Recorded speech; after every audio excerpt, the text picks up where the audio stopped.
착하다는 칭찬은 때로 보이지 않는 족쇄가 됩니다. 어린 시절 우리는 부모님의 미소와 선생님의 칭찬을 얻기 위해 자신의 욕구를 억누르고 타인의 기준을 먼저 살피는 법을 배웠습니다. 그렇게 형성된 착한 아이라는 정체성은 성인이 된 지금까지도 우리 삶에 보이지 않는 지배자로 군림합니다. 성인이 된 당신이 여전히 거절을 두려워하고 무리한 부탁에도 웃으며 고개를 끄덕인다면 그것은 단순한 친절이 아니라 생존을 위한 인정 욕구의 발현입니다.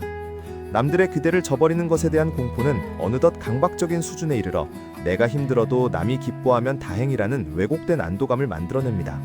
하지만 타인의 승인이라는 마약은 결코 지속되지 않습니다. 이제 우리의 뇌 안에서 일어나는 일을 들여다봅시다. 뇌과학은 이 현상을 결코 단순한 성격 탓으로 돌리지 않습니다.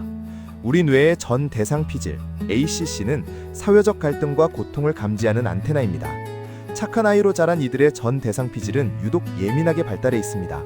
타인의 눈빛 하나, 목소리의 미묘한 떨림까지도 마치 생존이 걸린 비상사태처럼 인식하게 되는 것이죠. 이 과도한 경계 상태는 뇌를 만성 스트레스의 늪으로 빠뜨립니다. 타인의 기분을 살피느라 24시간 풀가동되는 뇌의 레이더는 상상을 초월하는 양의 에너지를 소모합니다. 우리가 퇴근 후 아무것도 할 수 없을 만큼 무기력해지거나 주말 내내 침대에서 벗어나지 못하는 이유가 여기에 있습니다. 그것은 몸이 게을러서가 아니라 당신의 뇌가 이미 타인과의 감정 전쟁에서 모든 연료를 소진했기 때문입니다. 인정 욕구는 뇌의 보상 회로인 도파민 체계를 자극합니다. 타인에게 쓸모있는 사람이라는 피드백을 받을 때 잠깐의 쾌감을 느끼지만 그 대가로 코르티솔이라는 스트레스 호르몬이 혈관을 타고 흐르며 뇌세포를 서서히 공격합니다. 이 과정이 반복되면 뇌의 전두엽 기능이 마비되기 시작합니다. 논리적인 판단력은 흐려지고 감정 조절은 어려워지며 결국 아무런 의욕도 남지 않는 번아웃이라는 막다른 길에 다다릅니다. 번아웃은 당신이 무능해서 찾아온 실패의 결과가 아닙니다. 오히려 그 반대입니다. 당신이 너무나도 유능하게 타인의 기대를 충족시켜왔고 그 과정에서 뇌가 자신을 보호하기 위해 내린 최후의 비상정지 명령이자 생존 신호입니다. 그렇다면 번아웃의 늪에 빠진 우리의 뇌는 구체적으로 어떤 상태일까요? 단순히 기운이 없는 수준을 넘어 뇌는 기능적 마비 상태에 가깝습니다. 우리가 타인의 기분을 맞추기 위해 무리하게 에너지를 끌어다 쓸 때 뇌의 전두엽은 과부하로 인해 타버리기 시작합니다.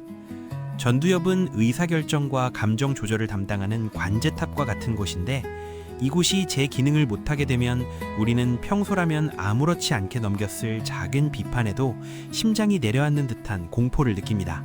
이 상태에서 인정 욕구는 더욱 기형적인 형태로 변질됩니다.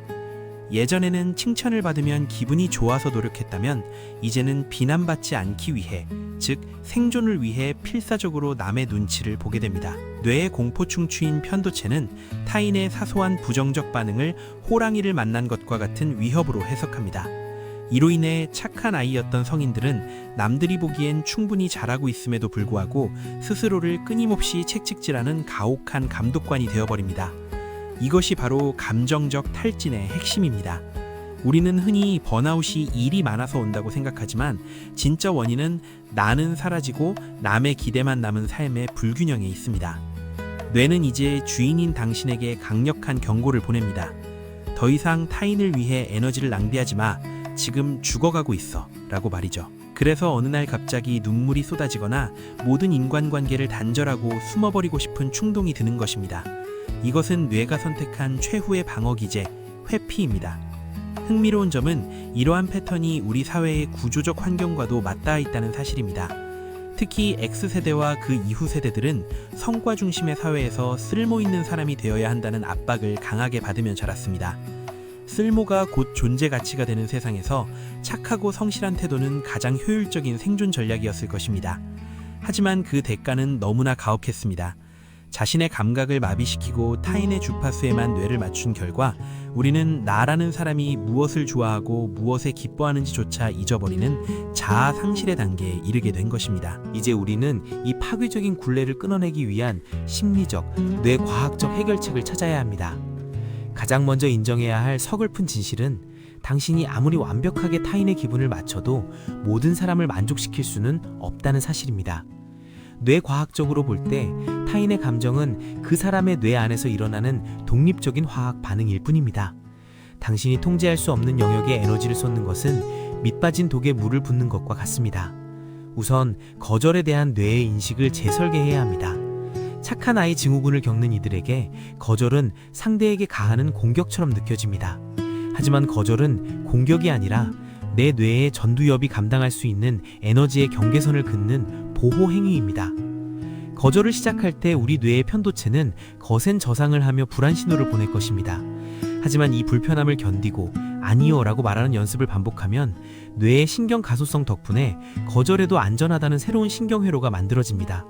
이것이 바로 뇌의 회복 탄력성을 높이는 첫걸음입니다. 또한 타인에게 향해 있던 뇌의 레이더를 의도적으로 나에게 돌리는 연습이 필요합니다. 이를 위해 감정의 시각화가 큰 도움이 됩니다. 지금 내가 느끼는 피로감이 타인의 시선 때문인지 아니면 진정으로 내가 원해서 하는 일의 결과인지를 구별해 보는 것입니다. 뇌가 타인의 기대를 충족시키기 위해 도파민을 분비하는 습관을 버리게 하고 오직 나만이 느낄 수 있는 소소한 즐거움, 예를 들어 조용한 산책이나 좋아하는 음악 감상 등을 통해 보상 체계를 재구축해야 합니다. 중요한 것은 자기 자비, 셀프 컴패션의 태도입니다. 그동안 남들에게는 그토록 관대하고 친절했던 당신이 왜 유독 자신에게는 가혹한 감독관이었는지를 돌아봐야 합니다. 뇌는 비난보다 격려를 받을 때 훨씬 더 효율적으로 작동합니다. 스스로에게 오늘 하루도 타인의 눈치를 보느라 고생 많았어. 이제는 좀 쉬어도 돼.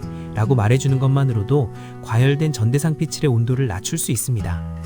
번아웃의 끝에서 다시 일어서기 위해서는 착한 사람이라는 허울 좋은 명성을 포기할 용기가 필요합니다. 모두에게 좋은 사람이 되려는 야망은 결국 나 자신에게 가장 나쁜 사람이 되겠다는 선언과 다름없습니다. 뇌가 보내는 무기력과 우울이라는 신호를 무시하지 마세요. 그것은 당신의 영혼이 보내는 간절한 구조 신호입니다. 이제는 남의 기분이라는 파도에 휩쓸리는 조각배가 아니라 나만의 단단한 닻을 내린 섬이 되어야 할 때입니다. 우리는 이제 모두에게 착한 사람이 되기를 포기하고 나에게 정직한 사람이 되는 길을 선택해야 합니다. 심리학에서는 이를 건강한 이기주의라고 부릅니다.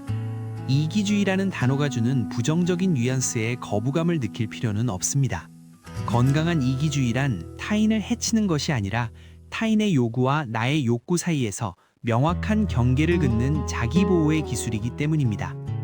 건강한 이기주의자가 되기 위한 첫 번째 단계는 감정적 독립입니다. 상대방이 실망하거나 기분 나빠하는 것을 나의 책임으로 돌리지 않는 연습이 필요합니다.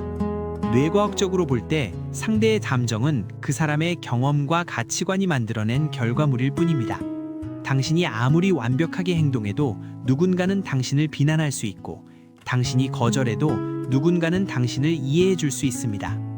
상대의 반응을 내가 통제할 수 없다는 사실을 받아들이는 순간 당신의 뇌를 옥죄던 과도한 긴장감은 비로소 해소되기 시작합니다. 두 번째는 에너지 가계부를 쓰는 것입니다. 우리 뇌가 하루에 쓸 수 있는 에너지는 한정되어 있습니다. 지금까지 그 에너지를 타인의 비위를 맞추고 인정받는 데 쏟아부었다면 이제는 그중 절반 이상을 나를 즐겁게 하는 일에 우선 배정해야 합니다. 거절할 때 느끼는 일시적인 죄책감은 뇌의 오래된 습관일 뿐입니다. 그 짧은 불편함을 견뎌내면 당신의 뇌는 타인의 인정 대신 자기 주도권이 주는 더 깊고 단단한 도파민을 경험하게 될 것입니다. 마지막으로 완벽한 착함이라는 환상에서 걸어 나오십시오. 사람들은 당신이 완벽해서 곁에 있는 것이 아닙니다.